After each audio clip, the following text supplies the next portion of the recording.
Salut à tous, aujourd'hui dans Rev'd Up, on fait le top 8 moto 125. Alors pas le top qu'on a tous vu 50 fois avec CB 125 et j'en passe. C'est des modèles qui sortent du lot, donc restez attentifs, restez jusqu'à la fin, il y aura de tout, pour tous les styles, même de l'électrique. Générique.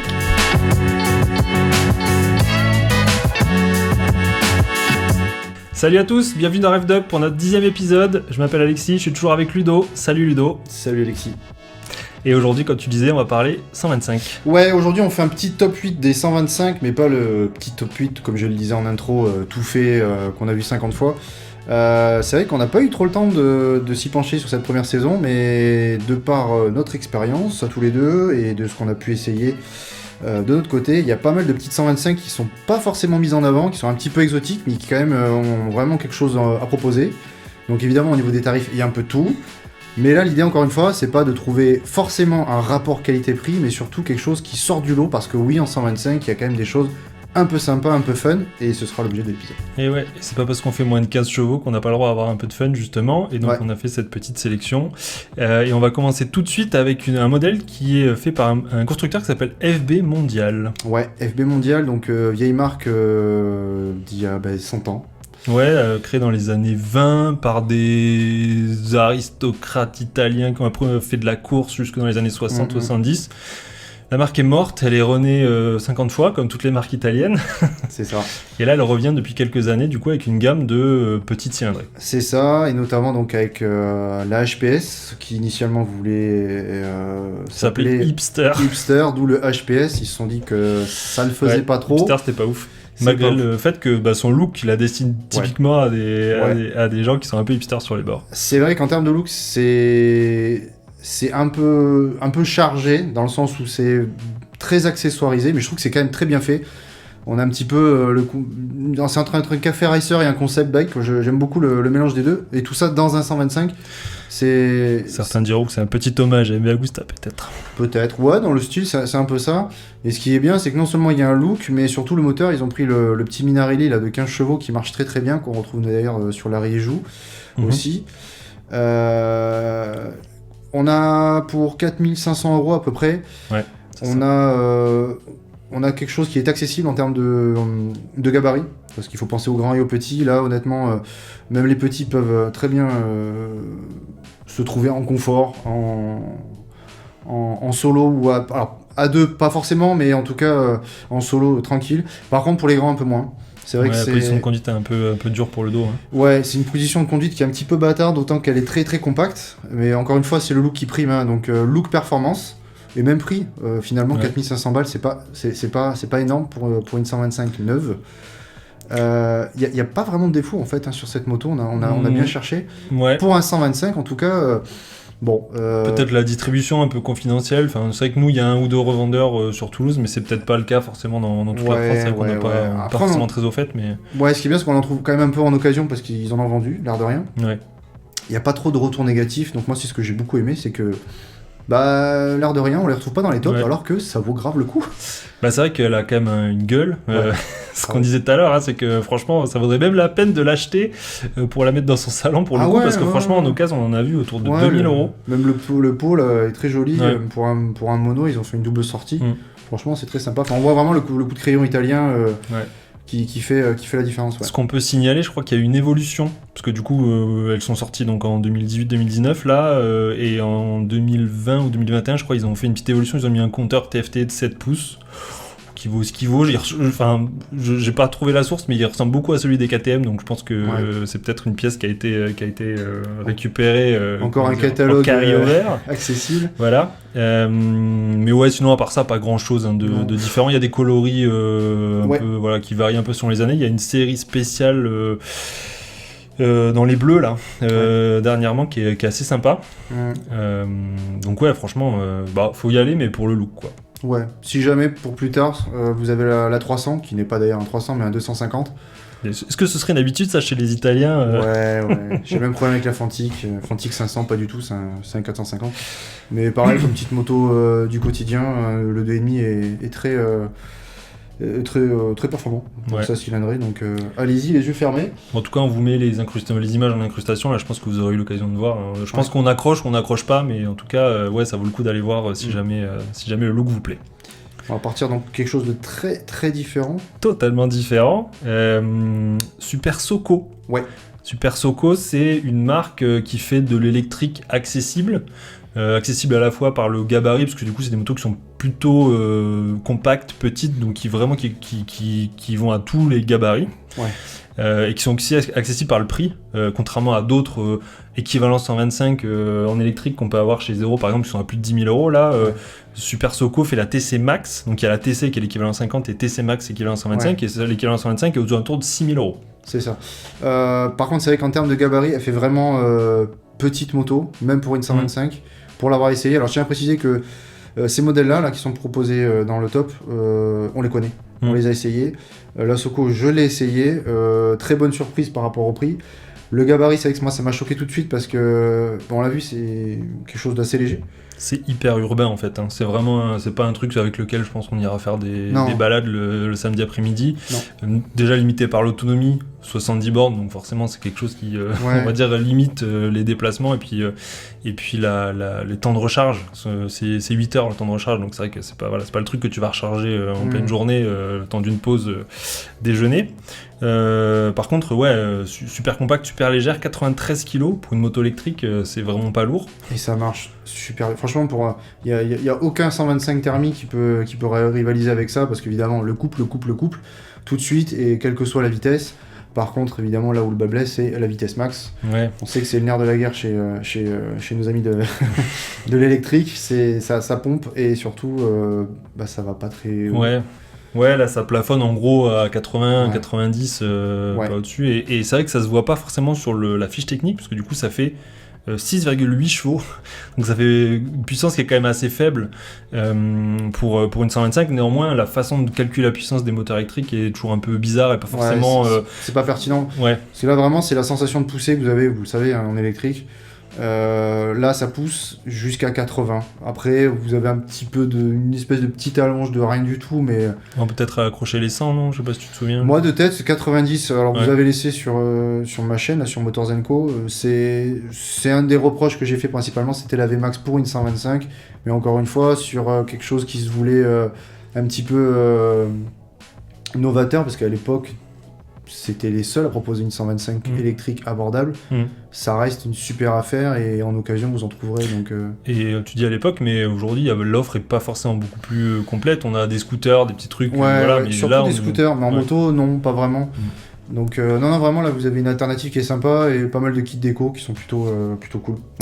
Petit fait aussi à signaler qui peut être important, la batterie est amovible sur les Super Soco. Ça veut dire qu'en gros on peut la retirer, charge au bureau. Moi qui suis citadin par exemple, on peut la charger au bureau, la charger chez soi, même si la moto reste garée dans le parking et qu'il n'y a pas forcément de place accessible. C'est vrai que ça enlève quand même aussi un aspect qui peut être problématique pour certaines configurations quand on n'a pas un garage avec une arrivée électrique.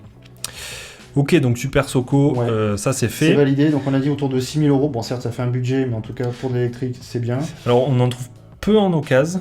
Moi, j'avais regardé pendant un moment, parce que je me posais des questions, du coup. C'est vrai que les occasions, en tout cas, étaient quasiment au prix du neuf, quoi. Donc, de par ce qu'on vient de dire, c'est vrai que ça reste une offre confidentielle. Ils sont pas beaucoup sur le marché à proposer ça. Donc, après, vous avez toujours les groupes, les forums, en général, que ce soit auto, moto, entre passionnés, entre guillemets, ou férus de la marque, n'est-ce pas? Bon, s'il y a une info à voir, tu l'auras avant tout le monde, avant qu'elle finisse sur le bon coin. Donc, c'est la base, vous allez là-dessus, vous aurez peut-être une chance.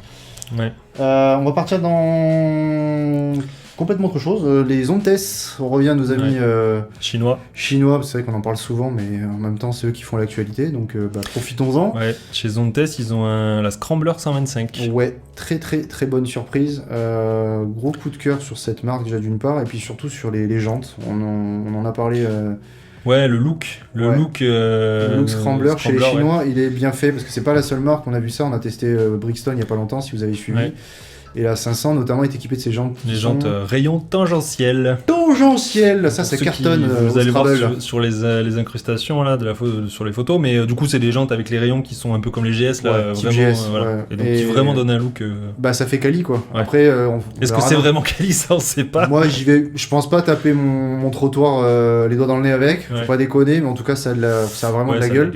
Et surtout, le moteur est aussi performant qu'un CB125R ou un équivalent Yamaha Parce qu'il fait MT125. quasiment 15 chevaux aussi. Ouais, mais- c'est ça. Non, mais c'est vraiment, enfin, pour un prix mais dérisoire, quoi. 3000. 3700 euros, alors 3800 et des brouettes, et là en ce moment on a vu qu'elle était en promo aux alentours de 3700, donc 3700 franchement balles. c'est limite le prix d'une 50 maintenant. C'est ça, et surtout on a regardé quand même en occasion au cas où, parce qu'on se pose la question évidemment pour les motos chinoises, qu'est-ce qui se passe? Ben, ça décote pas tant que ça, on est autour des 3000 voire 2008 en occasion, c'est pas le coup de sabre non plus, donc je pense que ça peut valoir le coup. Après bon, c'est vrai que l'offre est pas encore, je pense qu'elle a pas encore été énormément distribuée, faut voir, ça reste toujours le point d'interrogation chez les Chinois, mais c'est vrai que pour l'instant en tout cas, et puis bon, Après c'est garanti 3 ans, donc ouais. bon. Et puis à 3600 balles neuf, tu prends pas un énorme risque non plus, je veux dire même si la moto perd 40% de sa valeur, tu laisses pas un billet de 10 000 non plus, donc c'est vrai que ça vaut le coup peut-être de regarder. C'est vrai que bon, les motos chinoises sont toujours un sujet à débat. Il y en a qui sont curieux, il y en a qui sont vraiment anti. À vous de vous faire votre opinion, mais en tout cas, ça vaut le coup d'aller jeter un œil. Ouais. Le seul défaut qu'on a noté, c'est par rapport à ces motos dites scrambler. Elles sont du coup un peu plus étoffées pour donner un style plus grosse moto, grosse cylindrée, sauf que du coup on perd un peu en maniabilité. On peut avoir le train avant un peu lourd. Après, c'est vrai qu'il y a la structure des pneus aussi qui aide pas. Ces pneus, on les trouve partout, là, les Scorpions chez Pirelli. Je crois que maintenant, il n'y a pas une moto qui les a pas. Donc, nous, on les connaît bien. Toutes les motos type Adventure. Ah ouais, on les connaît. On les pratique et c'est vrai que bon. C'est sympa. Après, c'est sûr, évidemment, il y a plus agile pour de la route. Évidemment, c'est pas avec ce genre de scrambler que je vais aller taper mon rallye raid. Hein. C'est plus du look. C'est vrai qu'il y a l'esprit, quoi. Voilà, c'est ça. Allez, on enchaîne. Alors là aussi avec un truc complètement différent. On part dans une marque coréenne, Yosung. Ouais. Alors, comme je disais au début de l'épisode, l'idée, ce qu'on a voulu faire, c'est vraiment un panel assez large en termes de style de moto. Et je me suis dit, il y a quand même pas mal de gens qui veulent se mettre au custom. Et c'est vrai que ça peut faire sourire en 125, dire, mec, par définition, c'est des camions sur roues. Ouais. Eh ben, il y en a qui arrivent quand même à le faire, et ils sont suffisamment rares pour les évoquer, c'est pour ça qu'on s'est dit que ça serait intéressant de le mettre.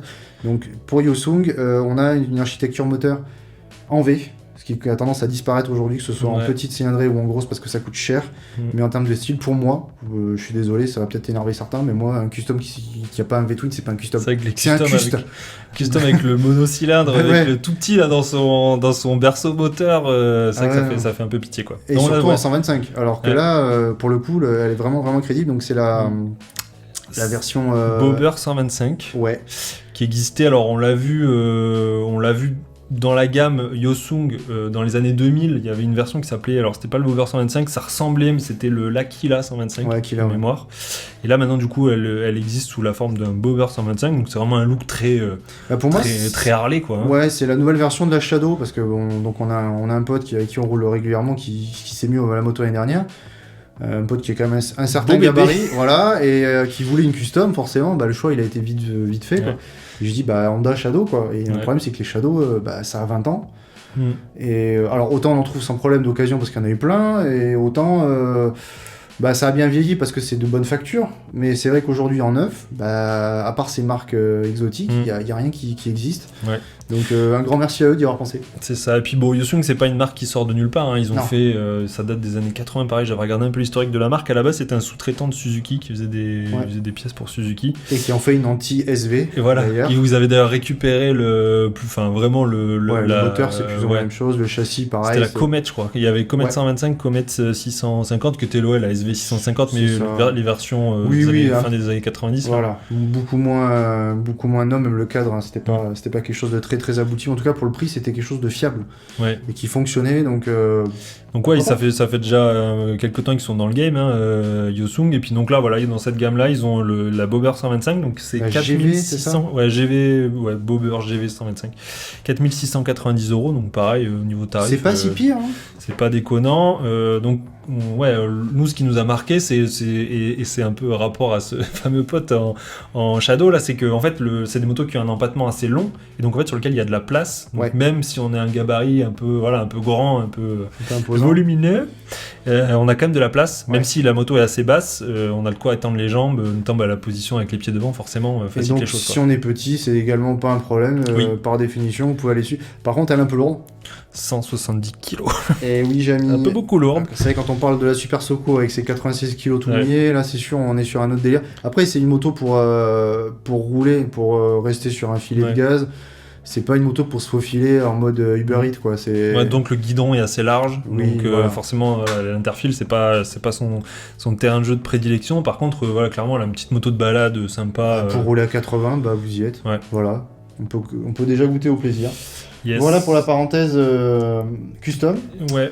On va rester un peu dans l'exotisme, mais N'est-ce cette pas fois on retourne chez nos amis italiens qui nous Ouais. font tant rêver. Avec Fantic. Allez, on revient à Fantic, c'est le fil rouge, vous le savez. Fantic Caballero. Toi Ludo t'es en Caballero 500, mais la Caballero elle existe aussi En 125 et en 250 aussi. Et Que en j'ai 700 maintenant. Et ben, que j'ai essayé toute la gamme, donc je peux vous en parler. Alors ce qui est bien, c'est qu'il y a une partie ici qui est commune, alors évidemment à quelques éléments près, forcément.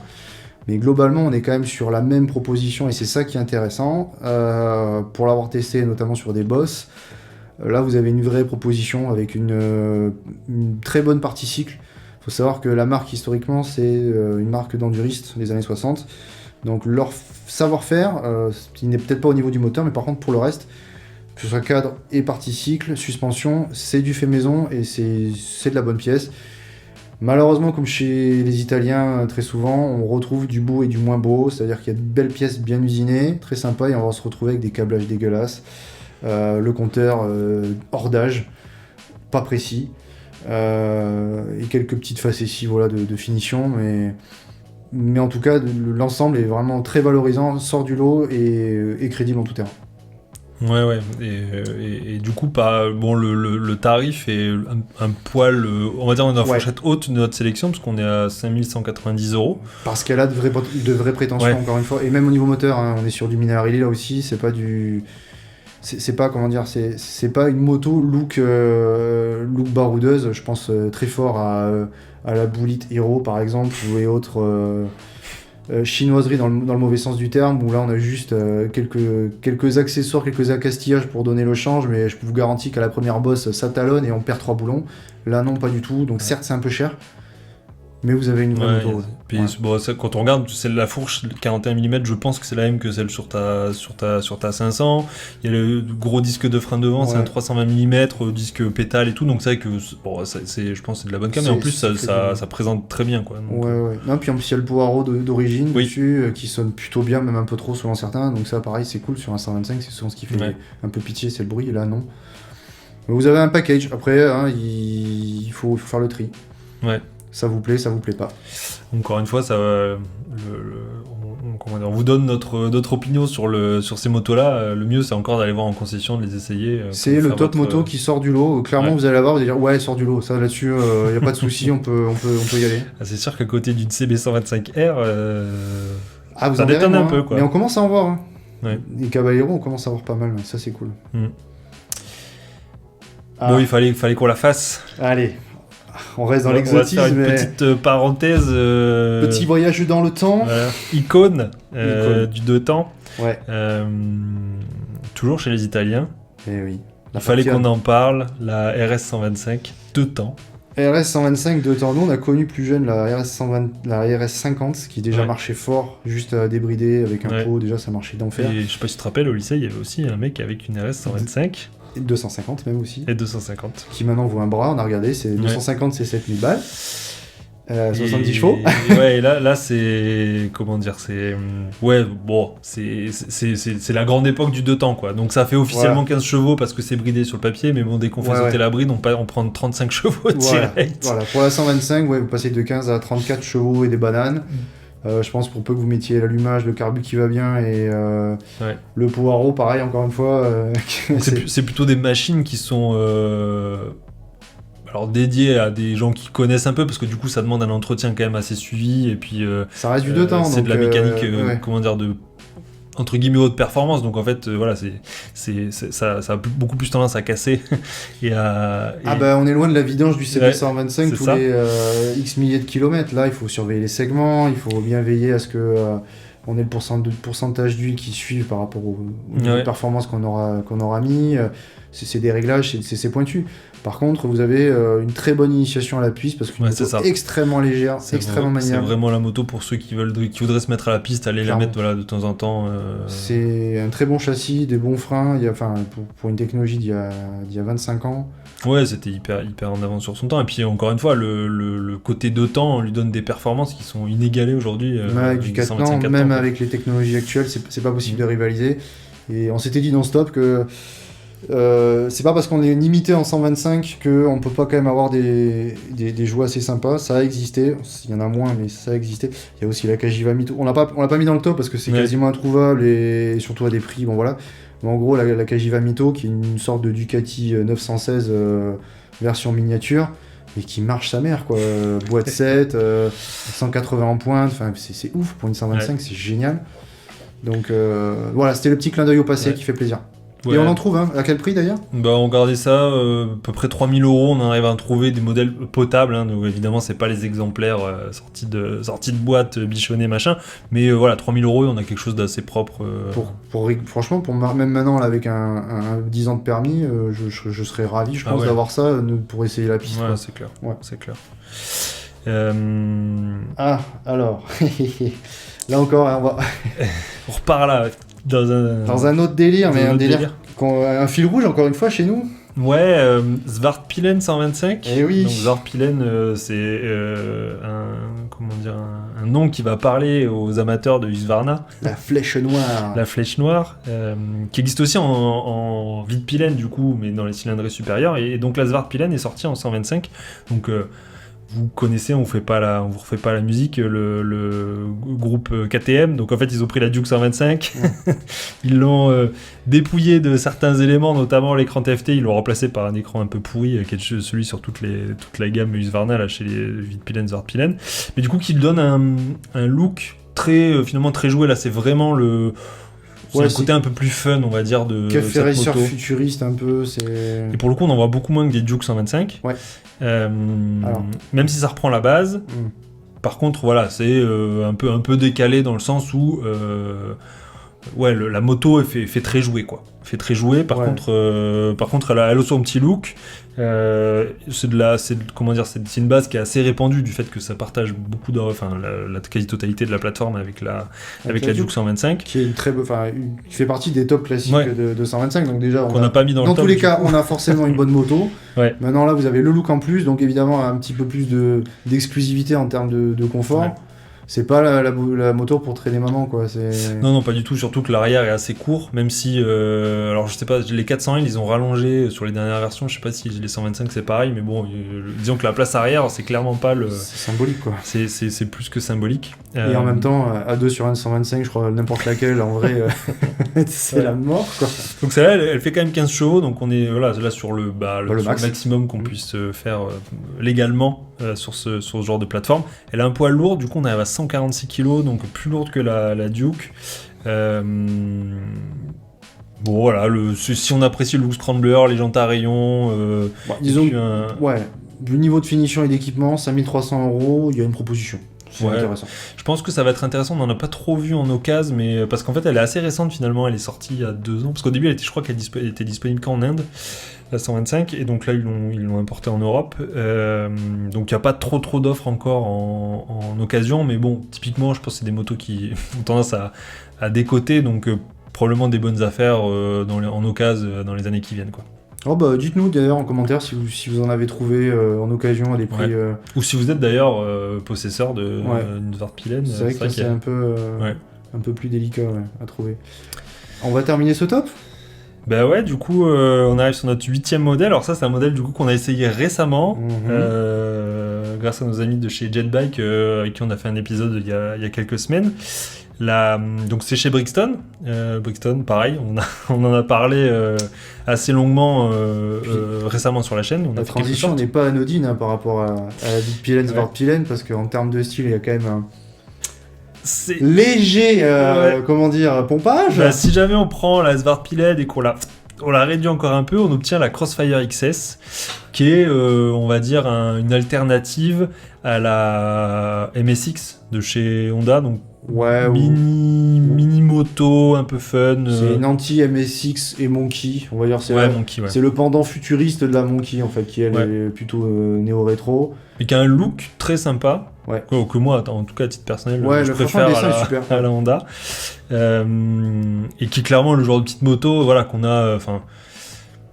Le cas d'usage, c'est aller chercher le pain le dimanche ou mettre ça à l'arrière du camping-car ou du van quand on va se balader l'été, quoi. Ouais, typiquement la Méhari pour les tropéziens, c'est voilà, là le pendant moto, c'est ça, c'est de la petite moto de voyage. D'ailleurs, chez Jetback, ils nous ont expliqué que c'est le genre de moto qui peut aller sur un camping-car, ce genre de choses sur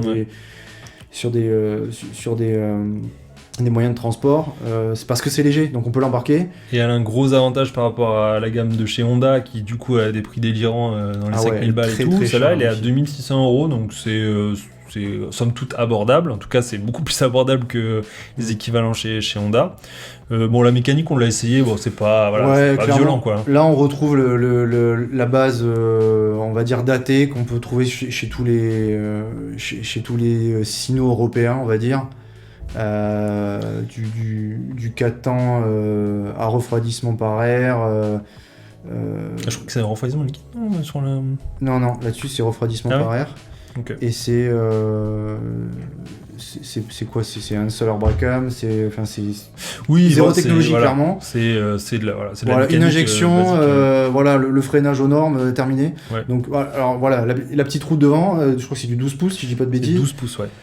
Ça peut être un peu déstabilisant. Nous, à l'essai, comme on connaît pas, on n'a pas trop fait gaffe, mais comme on a un guidon évidemment qui est un peu plus large que la moto, forcément, avec la petite roue, du coup, tout est démultiplié. C'est-à-dire que vous mettez un petit coup de guidon, la moto va tout de suite prendre une petite embardée, donc il faut juste s'habituer, c'est pas bien méchant. Le confort, ça va, après la suspension est quand même très molle. Le moteur, on l'a dit, c'est bon, ça t'emmène. Il fait le taf, voilà. Il n'y a pas de performance. Il n'y a pas de sensation. Il n'y a pas de sensation, mais honnêtement, pour 2600 balles, carrément. Ouais, c'est rigolo. C'est rien, quoi. Ouais, c'est le cas d'usage un peu spécifique, des gens qui veulent vraiment une moto comme ça pour le fun, pour le voyage, quoi. Donc voilà, d'ailleurs, si vous voulez en voir un peu plus, on aura mis les images en incrustation évidemment, mais si vous voulez en voir un peu plus sur la Crossfire XS, on l'a essayé du coup, et vous retrouvez ça dans les shorts de la chaîne YouTube, pour ceux qui nous regardent sur YouTube. Sur TikTok également. Sur TikTok, sur Instagram. Et sur Facebook aussi. Ouais, sur les réels. Un peu partout. Les Reels. D'ailleurs, n'hésitez pas à regarder nos essais là. Dès qu'on essaye une moto, on essaye d'en faire un petit short. Ouais, on vous fait un bref essai d'une minute 30 selon les plateformes. Ouais, et il y en a d'autres qui arrivent d'ailleurs chez Brixton. On a encore quelques modèles, on avait pu essayer toute la gamme, donc en fait on a quelques modèles qui vont arriver, notamment en 125, puisqu'on avait aussi essayé d'autres 125 chez eux. Donc restez à l'écoute, et puis voilà, ça conclut notre 10e épisode. Donc déjà 10. Ça allait vite, et du coup on vous remercie pour votre fidélité, parce que là on arrive quasiment aux 1000 abonnés, donc on se dit voilà, si on va pas passer un cap. Ouais, non, c'est bien, ça peut faire sourire, mais pour nous c'est vrai que c'est comme c'est un format qui est un peu particulier, on voit les commentaires, il y en a certains qui sont pas très très bienveillants, mais on le savait quand on s'est lancé. Le format podcast, c'est pas forcément ce qu'on pourrait attendre sur certaines plateformes, mais on s'est dit qu'il y avait quelque chose à faire à ce niveau-là, donc on prend les conseils, les bons conseils, les conseils bienveillants. On pense qu'on peut parler moto pendant plus que 5 minutes ou 2 minutes. Vous pouvez écouter ça dans la bagnole, si vous avez un trou entre midi et 2 au boulot ou quoi. Voilà, on passe un bon moment, donc on espère que ça vous plaît, que le contenu est qualitatif. Donc n'hésitez pas en commentaire si vous avez des suggestions, des idées de sujets ou sur le format de l'émission, on est preneur. En tout cas, vous êtes de plus en plus nombreux, donc ça nous encourage, et on vous remercie vraiment pour ça. Et on est vraiment preneur de tous les retours, y compris les gens qui ont des critiques ou des choses qui trouvent pas optimales dans le format de l'émission. Évidemment, on a toujours tendance à répondre un peu sèchement aux gens qui viennent faire de la critique gratuite et qui... les rageux, on les embrasse. Voilà. Mais ouais, on va faire évoluer le format, évidemment, au fil de l'eau. Même nous, je pense qu'on s'améliore aussi un peu dans notre dynamique, on va dire, de présentation. Et là, si on fait un peu ce bilan, c'est que le 10e épisode, on s'est dit que ça allait clôturer la saison 1 du podcast. On est en plus un peu dans la période d'été, donc on se dit voilà, on va repréparer des choses là. Il y aura des choses pendant l'été, mais du coup on va essayer de faire évoluer un tout petit peu le format. C'est pour ça qu'on est aussi, comme le disait Ludo, preneur de tous vos retours. En tout cas, voilà, on est assez satisfait de cette première série de 10 épisodes. On vous retrouve de toute façon très vite pendant l'été pour entamer la saison 2 Tout à fait. de Rev'd Up. Et puis d'ici là, comme d'habitude, n'hésitez pas à lâcher un petit pouce bleu, ça fait toujours plaisir et ça nous aide beaucoup à franchir cette barre là des 1000 abonnés. Le référencement, c'est important. Ouais. Et puis abonnez-vous. Si jamais le format, vous préférez le format audio, vous nous retrouvez aussi évidemment sur les plateformes de podcast, Spotify, Google Podcast, Apple Podcast, etc. Sur la place du marché le dimanche. Exactement. Également, entre 7 et 9, on a une roulotte, c'est pas vrai. On est partout. Et puis, Puis à bientôt. Voilà. On conclut là-dessus. On vous dit à bientôt. Bel été pour ceux qui sont en vacances, qui ont la chance de déjà être en vacances. Et puis nous, on revient très vite. Salutations. Et bonne route.